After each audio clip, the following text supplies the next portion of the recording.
squad is we are finally now getting into pick and bans here. Let's see where the Lucian priority is this game around, because we've seen it so heavily picked up early on in the draft. Or how about that Wukong that you guys have been going back and forth on a little bit? Maybe Jankos might want to pick that one up if it doesn't get first picked this time around. Very curious to see where that pick will go as the day comes along. There's the Lucian Prio. Does get banned away on blue side even, so Order not looking to first pick that one. Yeah, and we see also Kevy's Graves is taken away. He's played a ton of Hecarim, but definitely fallen out of the meta big time, and we've seen Graves so popular today already is going to be removed. Ari, permaban, no Twisted Fate, no LeBlanc has also been a consistent theme here.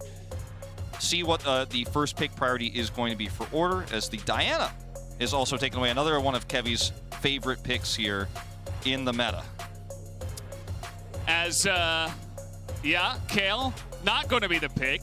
Aphelios, one of the remnants of the old AD carry meta, might be seeing him for the first time today. No, it's just going to be Karthus first pick. Okay, yeah, totally normal. This is the curveball style that you know, I was saying Order in their first few games will be able to toss these curveballs. It's very face-up in this draft, though, so G2 will have a lot of time to react to this, of course. But I think this style of drafting is something to expect for their games today, as we'll see what the response is going to be here. I don't think G2 expected the first pick, Karthus. Looks like they're going to try to lock jungle up early. Yeah, I mean, I still feel like the jungle pool is very healthy. You could go Lee Sin, you can go even Wukong, right? The Viego is going to be the pick here, and you're going to want to put some pressure onto that Karthus pick, as Elise is going to be hovered here, I believe. Yeah, I don't think I was actually locked in. It looked like it was for a second there on our UI. I was like, oh, support Elise, I guess maybe. That'll be interesting.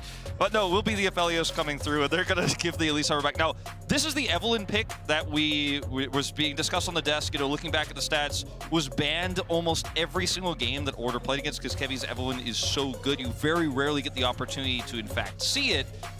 But I don't think it's going to be locked in this case. The Misfortune is Puma's most picked in playoffs, and he will lock that one again. This is, again, if you watch LCO, these are the kind of things you expect to see. They'll pair it with the Leona here, it looks like. With the Aphelios coming across here, we are going to, for the first time today, see a late-game scaling AD carry in front-to-back team fights at work. So this game already is very different in terms of how it's going to look. We might actually have a game that crests the 30-minute mark here. Imagine that. Don't get your hopes up, though. We'll have to wait and see on that one, Wolf, as just removing about 7 items from Caps' desk as you can get into the game. Bard did receive... We're just troll hovering right He did receive some buffs, but yeah, not going to happen. Braum is going to be coming in here. Obviously can throw the door up, block a lot of the damage from the Misfortune, especially if the Aphelios gets into a rough spot. So yeah, very safe, very scaling, just trying to get through the early game, not trying to skirmish too much in that lane. And yeah, I don't mind it from G2. Must feel like the favorites themselves. So because Karthus has a great clear time, obviously, and can be very powerful in terms of scaling, his impact globally is very important. The said ban here, not a shocker. Yeah. But going to, on that kind of note, is if Caps gets a champion that can have set up CC for Viego, whatever Kisei ends up playing here in the mid lane is going to be so difficult to play, because in the early parts of it, he will not have Kevy's help, you know, and when you have a Viego who can set up a stun for a mid laner who can then CC chain that together, Caps will have so much agency, whereas later on, obviously, the Karthus who's going to farm the jungle very well will have a strong impact. So I think the focus on the mid lane could have been an option here for Order in the second ban phase, but they take the Gangplank away instead. Yeah, something to note with the Karthus, you really love him as the only AP kind of carry on your team. So I love the bans here from the side of G2. They want to take a lot of, you know, we already see the Graves taken away. We already see the Lucian. It's a lot of these high tier 80 picks already taken off the board. They're going to go ahead and take away 2 more from Kisei with the Aurelia and the Zed.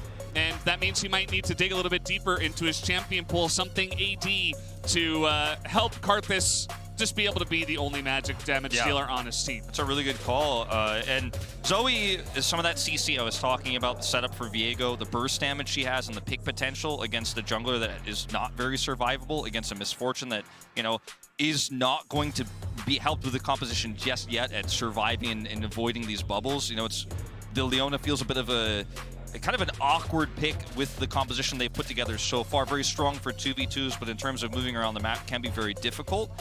And I really like the Zoe pick for it. And there's the AD option they're going to go here with the Yone in the mid lane for Kasei.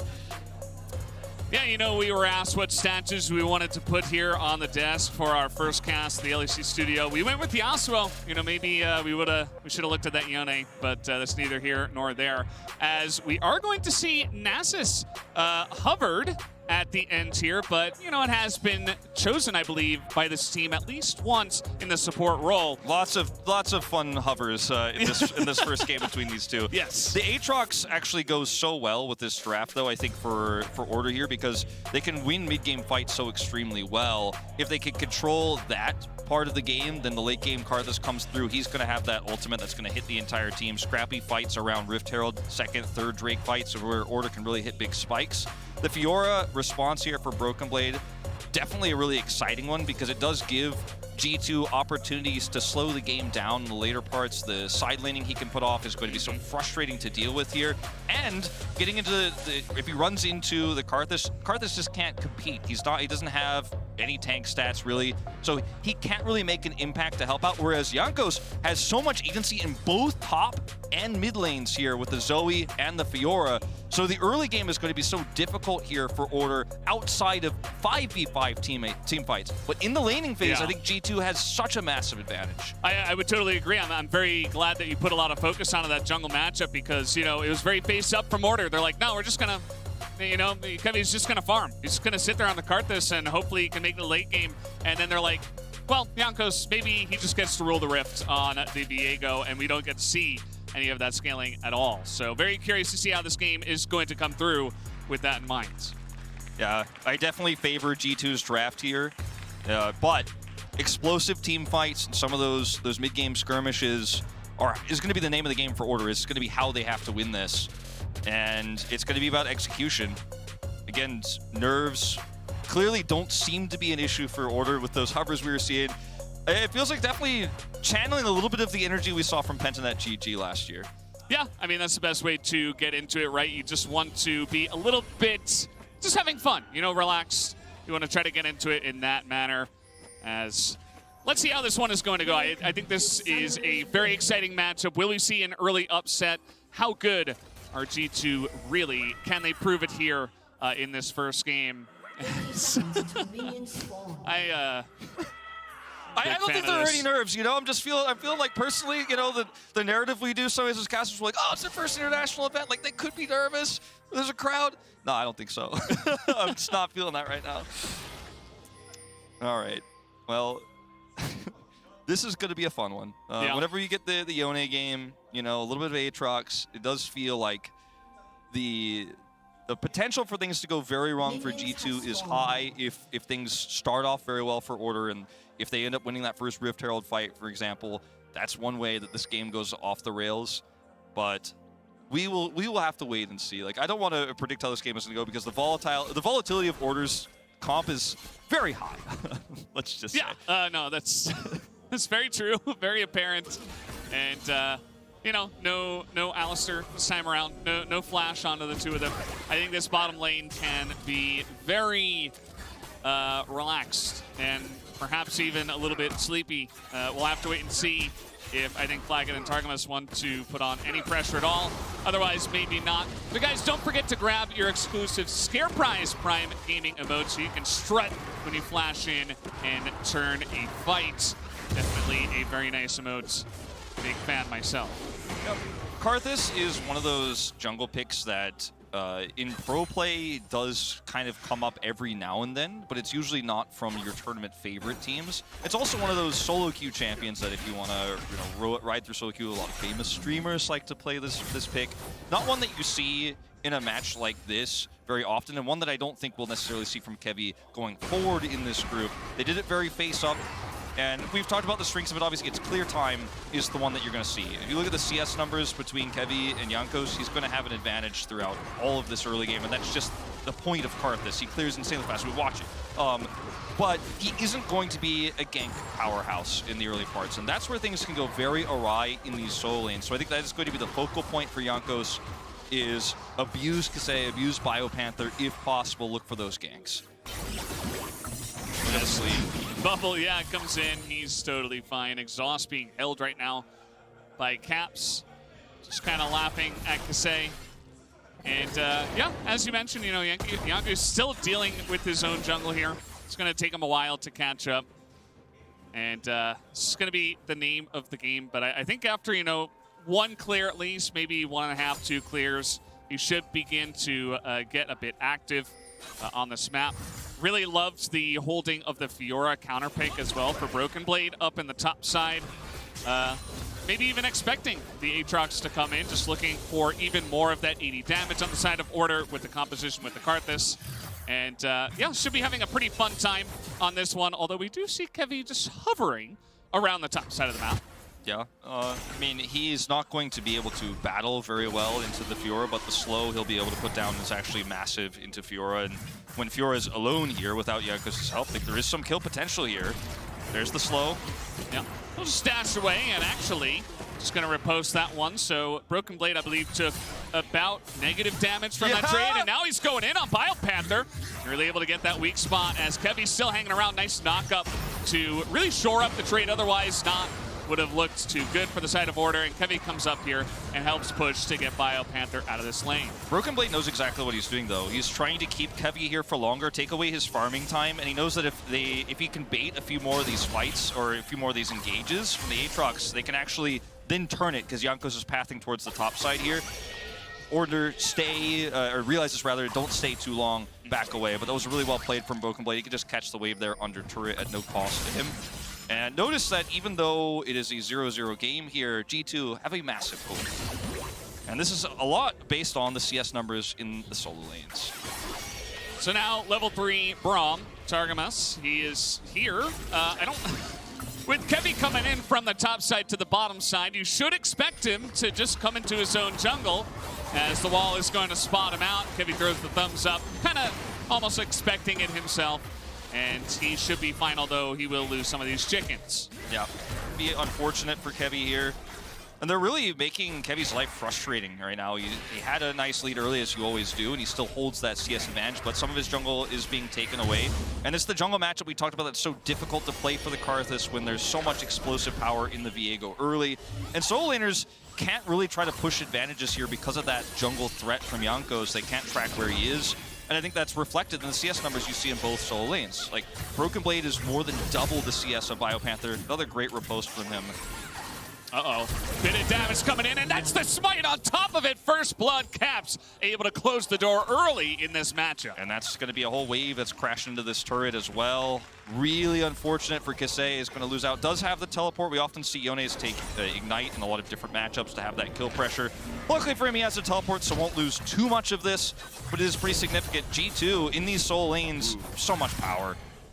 Yeah, Broken Blade, he's got level 6 here. He has even a nice amount of poke damage on a Biopanther already. It's just another lane that we knew was not going to be fun here for the side of Order.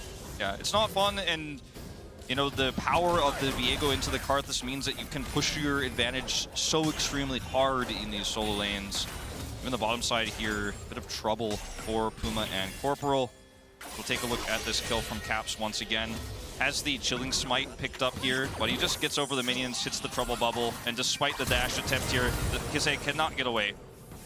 Yeah, it's just level 6 hit first, you know. I think you have to identify that in Caps. I think he's looking at another kill here, but the minions are coming in and didn't quite have the cooldown on his Q ready just yet. He is still level 7, but it doesn't matter. He doesn't need the kill. He's already done so much damage in this lane.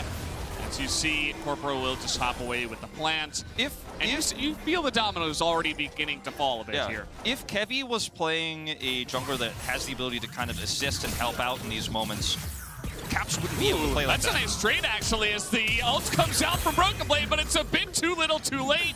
Biopanther is able to outplay that, the riposte, I think a little bit ill-timed, yeah, a little bit, it led to his death. A little bit ill-timed. Kevy has level 6 as well here. This was definitely a setup play for Biopanther. Is able to hit those knockups, and this is going to turn the tide a little bit here on the top side of the map. Finally, a little bit of breathing room for BioPanther.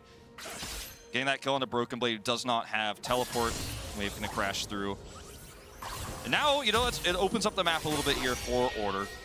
And the longer this, you know, the closer we get to that first fight on Rift Herald is when Order are really going to start to actually look for this team comp's real power in Yone ult, in the Aatrox power in mid-game, obviously the ultimate that you can see from the Misfortune. All of these, you know, are extremely powerful on first Herald fight. Let's watch this fight again. Riposte early here, so still gets caught by the pull and is taken out. Gets caught by the pull and a follow-up knockup. It's just kind of a disaster in the 1v1 trade. And BioPanther's like, yeah, I still have World Ender, so you are dead, mate. No commitment here from the bottom side of the map here for Order on Rift Herald, which is a bit puzzling considering I think this is one of the moments where Order's composition is at its strongest to fight for objective, and they just simply give it up. Yeah, I mean, Requiem not really going to be utilized here. You know, they don't throw it out because they're not willing to fight. And at the same time, you know, this dragon is eventually going to come up. But I think by that time, G2 can just wait and push with the Rift Herald and take another dragon. So not only are they winning in lanes, they're taking all the objectives. And it's a bit of dominance already here from the side of G2. It really frankly is, and Yanko's just going to get collapsed on. He is way too deep in here as he tries to heartbreak and flash away. Is it enough? No, the Requiem will come in, and it will be enough as they hand that kill over to Kevy on the Karthus. But it's not without cost. You know, the bottom side of the map here, Flocket is going to get a plate, I believe, down there. And, you know, this is an important pick. Is okay, here we go. Blaze comes in, and that might just be enough. He is going to put that ultimate into the back of Caps and take him down in the 1v1, picks up his revenge. I feel like as we start to like pull the paper out to write the obituary of Order because the lanes are going poorly, G2 is dominant, they have this Rift Herald, then suddenly they strike back. Ultimate will be dropped here from Puma, the bullet time to clear the wave. But this means that G2 can't use this timing to actually instantly drop the Rift Herald, give all those plates over to Flocket on the bottom side. Nice block there from Corporal. Need to get that back for Puma. C needs some items to help out in that bottom lane that he is 10 CS down on. But yeah, it's nice to see some fight here out of Order. And some of those individual 1v1s are looking good. G2, you know, slipping up a little bit, and even this, you know, Yanko's just on vision, not respecting the potential for them to collapse onto. Yeah, I think the idea here for Yanko's is the wave is going to crash into turret. So, you know, if they actually commit here, it will come at a cost. So he just doesn't expect it. He doesn't think it's likely they will actually end up going for this. But they in fact do. And as I mentioned, the cost is that the wave will crash into turret, and this is not a free pick for Order by any means. But I think that was the expectation. Yanko's like, okay, well, you really are going to give that up to kill me, and they did. And then Caps is caught here by a really nice ult from Kasei. So just some small errors in the lanes that end up being kills picked up. But still, CS numbers massively advantage here for G2. They have controlled these lanes, and they're still in a pretty nice spot. The first Drake goes over to them. They have control of the Drake pit for second Drake as it spawns here. And momentum is definitely in their favor. Yeah, keep in mind they still have the Rift Herald, so again, they could use it to just help out in getting this Drake. Might not even need to, but we will have to see where they do decide to put it down. Jankos is down on the bottom side of the map right now, so looking likely that he can just throw it into that turret that's already taken a couple of plates worth of damage.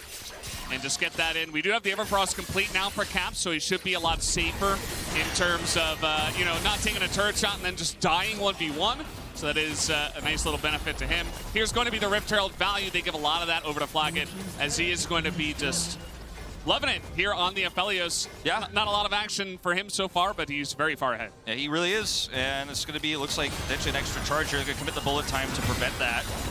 Well, that's an ultimate down here. And with this wave push, the 4 wards that G2 had as well, so there's no wraparound, there's no flank potential here. They really thought of everything.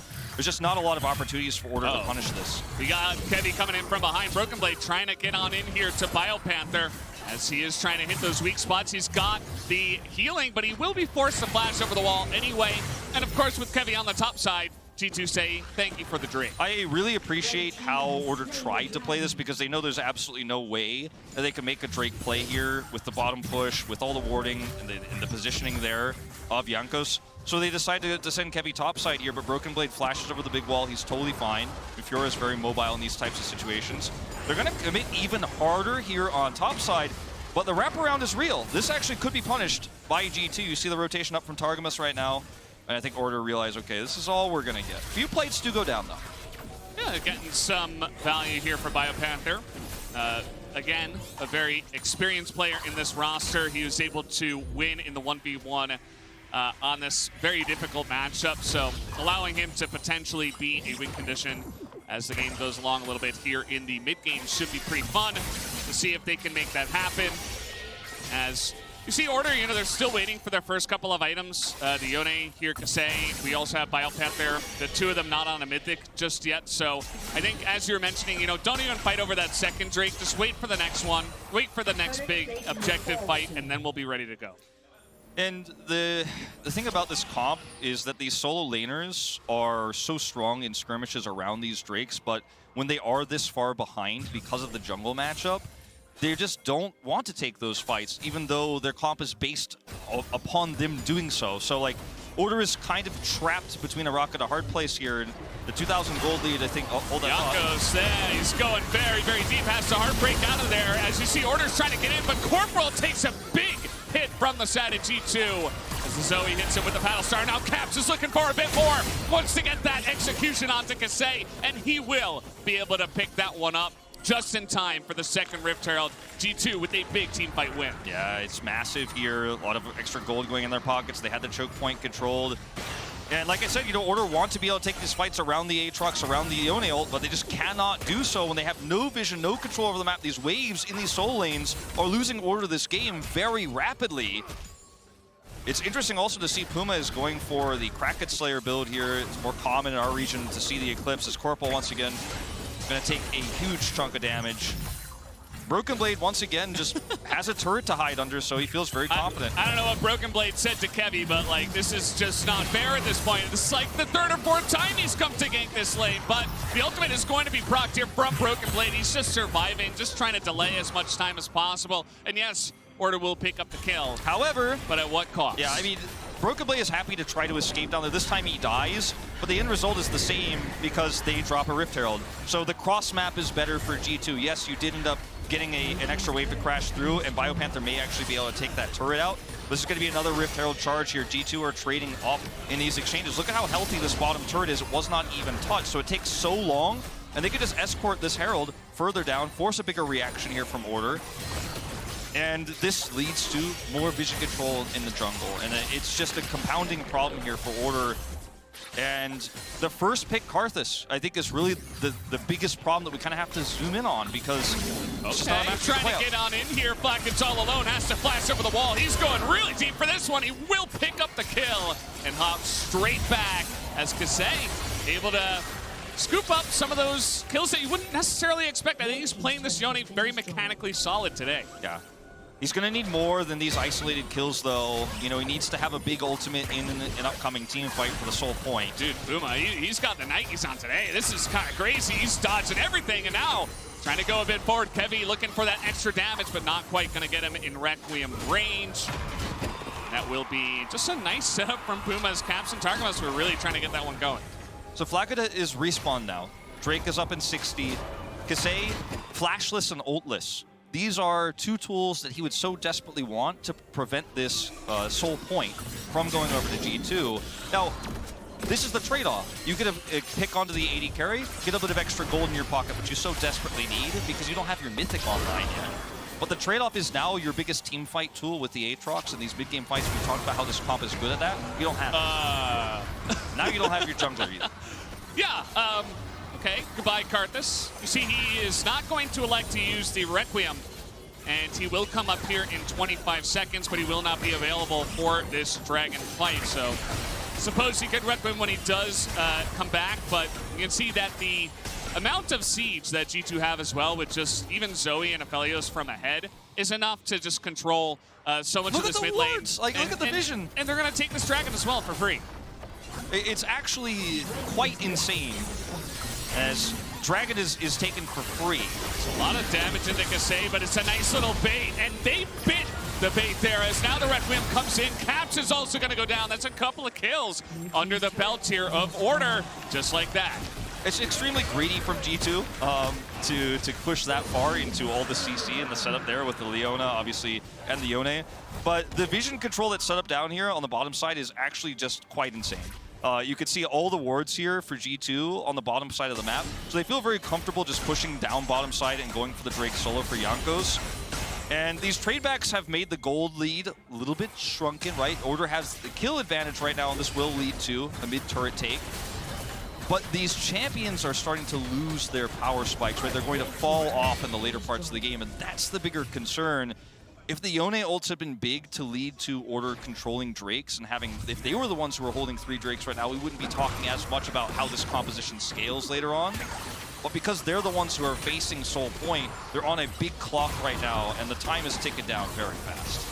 As this is how Kevy died, we were kind of in a bit of a replay when this did occur. Really nice ult from Flacket there at the end to finish him off. It's just the pick potential this comp has, and when you have vision this much controlled, Caps has so much agency. Now this is a bit of an overextension here from Broken. Yeah, I mean, they have all the vision in the enemy jungle, but they don't have vision behind the Yone, so they're like, oh, it's just him. We can take him out real quick. We have a lot of damage. We're very far ahead. And then, of course, you run straight into MF and Leona, and you begin to question your life decisions, your life choices, as we will have the Randuins here for Caps. Might help him out a little bit, actually, as the teleport is coming in. Kasei takes a lot of damage. Does go and proc that shield bow. Here comes Broken Blade. Will he actually dive the turret? Looks like the answer's no. Kasei does not have ult because he used it to escape. So Broken Blade might feel, you know, like maybe I could actually dive this and pull this off when this wave crashes through. But we'll think better of it. Is a level down as well in this matchup. Decides to walk away. A lot of extra free side laning going over to Biopanther as well at the top side of the map here. Order are playing the macro aspects of this game well, despite the fact that the bottom side of the map has completely belonged to G2. But if it was a side laning champion that scales later, I think it would be more interesting, right? Than a 2-0 Aatrox pushing top side. But what will it mean when we reach the 25-minute mark of this game is the real question that I don't think Order have an answer to. And you can see them grouping up now in mid, just trying to take more map control as a team. I think that's kind of what you have to do with this composition. As now they're looking to pull the trigger. Here comes the wobble combo. Targamas is just going to get 100 to 0'd. You see Jankos and Flacket are like, well, nobody else is here. We're not looking to take these team fights, but this flew a little bit too close to the sun, and now 5v4. Order immediately going to get to work on this dragon. This is the type of team fighting that Order's comp is looking for. These scrappy fights, these isolated picks, and doing it right before an objective like this is how you can win games like this. They might just be able to do it. Huge damage over the wall, though, from Caps. Kevy is so low. Corporal trying to frontline, and a huge Flacket ultimate comes in. The AoE damage is just too large for the side of G2, but the Requiem from the grave is coming in. It's not quite going to be enough. G2 will be able to take down not only the entirety of Order, but the Baron as well, and they will even take down Biopanther on the back side of this fight. Really nice read here from G2. You could also see the coaching staff as well. Very relieved, I think, with the scenario. Biopanther, not enough lifesteal to survive through this one, so he's taken out. It's an Ace plus Baron buff here. Going over to G2, Flacket is already going to go ahead and take out an inner turret. So this Baron power play, the Red Bull Baron power play here in this game is going to be pretty massive, you have to imagine. As the control here for Order feels pretty uncrackable. But Caps is able to get a trouble bubble over the wall. It's 20-minute Baron, so the damage isn't there. So the health bars are pretty low. And when Flacket comes over here and has the AoE damage, you just can't win this fight anymore. They should have pulled out early when they realized G2 had the read on this, but they felt priced into it, and that's why taking 20-minute Barons is just not something you see very often, especially when you don't have a choke point that the enemy team is funneling through. And yeah, this is the reaction, of course, here from the coaching staff of G2. Very hyped about that turn. Yes, very true. Some concerned faces as well in that house. So, you know, understandable with the way this game has gone. Look at the damage for Flacket. Nearly 5,000 in that team fight at 20 minutes because of the big ultimate there. Yeah, he just infernumed the entire backline after Caps set it up with the Palace Star, and it was enough. to get the job done. So now looking to push in, already have a 4,000 Red Bull Baron power play. Of course, they're looking to push in to this base and get even more of this game. Yeah, this is one of those games that the control of the side lanes has led to so many problems for Order. And then the lead that G2 has now on the map in the Baron buff, that's 4,000 we're looking at right now, 4,200 nearly, means that there's not one ward for Order on the map. There's nowhere you could be. You have to sit in your base, and GT are just going to demolish these turrets with the siege you talked about earlier. Heavy just stepped on that bubble. He's so far back, he'll be okay, but it's just the story of this game. Just means it's a free turret here. They're looking for a bit more as a 3-man knockup, actually, from Targamas on that Braum. And you can see Kasei, he's trying to use some of that, those early skirmishes, some of that early gold that he was able to get, but it's not quite enough. Not sure what that was from Flacco. We're just going to pretend that didn't happen. But other than that, they get an inhibitor, and they should be able to pick up the Cloud Soul as well. It's very early on, 23.5 minutes into the game. Caps has a Void Staff. He's got 8 stacks of Dark Seal in this game. His Zonias is online. He can be places that the Zoe should be allowed to get. He can hit trouble bubbles. But again, I mean, I just want to highlight the ward coverage once again on the bottom side of the map here. It's so scary when you don't know where Caps is to even walk out to clear wards, because he will trouble bubble you, burst you down, you're dead. That's the end of the story. So when you don't know where Caps is, you're like, can I even take my red buff right now? Is it safe? And slowly they group up to clear those wards away. But G2 are already moving towards, top side of the map. It's just so difficult for Order to win a team fight now when the burst damage that Zoe has and that Aphelios has is really well and truly online. Misfortune can't keep up with that unless she has an amazing ult that's set up by Yone ult, but he just gets burst so quickly, gets slept while he's trying to set these up. Your opportunities are limited, Valdez. Yeah, that's what I'm trying to say with so many words. Yeah, you take the goal difference graph, and something happened there after 20 minutes. I'm sure you guys remember the Baron call, one pick into thinking they can do it, and they have a Karthus. They have a lot of damage on the Baron, but just a little bit too early and a little bit too much poke damage from the side of G2 was all it took. It was a great fight, and I think Order got a little bit too far ahead of themselves on that one. So now Kasei is committing very heavily onto a fed Fiora, or at least a Fiora at all. Not very fed, but Hullbreaker. Able to survive enough, right? She has Hullbreaker, she has a stopwatch. Yeah. You're not gonna kill her. It's not gonna happen. As Corporal will just die. And Broken Blade will be able to use that. Really nice knockup from the Aatrox. BioPanther really trying to make a case here to win this one towards the end. But with the Requiem coming out, we might get a kill here. Nope, not quite, as she will actually die before it goes off. And it's now G2 just cleaning up the pieces of the puzzle here. Flacken, really nice stopwatch. That's one to win my heart, indeed, as a stopwatch connoisseur myself. And that might just do it. Everybody on the side of Order goes down, and G2 are in the base and looking to end this game. Yeah, they've got a set of super minions coming down to the bottom side as well. Cap's just looking for more kills as they wait for the minions. This one's all over but the crying, unfortunately, is Corporal's gonna look for a stun setup. Yeah. And it will not happen. He's trying to, he's trying to do his best, but yeah, it's gonna be the end of the game, guys. G2 with a strong showing here.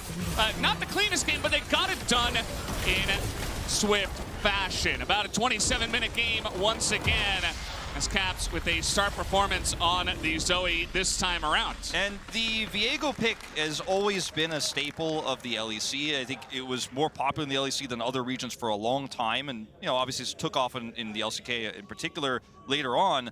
But it was such a great response to the early Karthus pick, and those solo lanes just could not operate at all whatsoever because Karthus just can't protect those lanes. You got the Viego there. The CS advantages were real.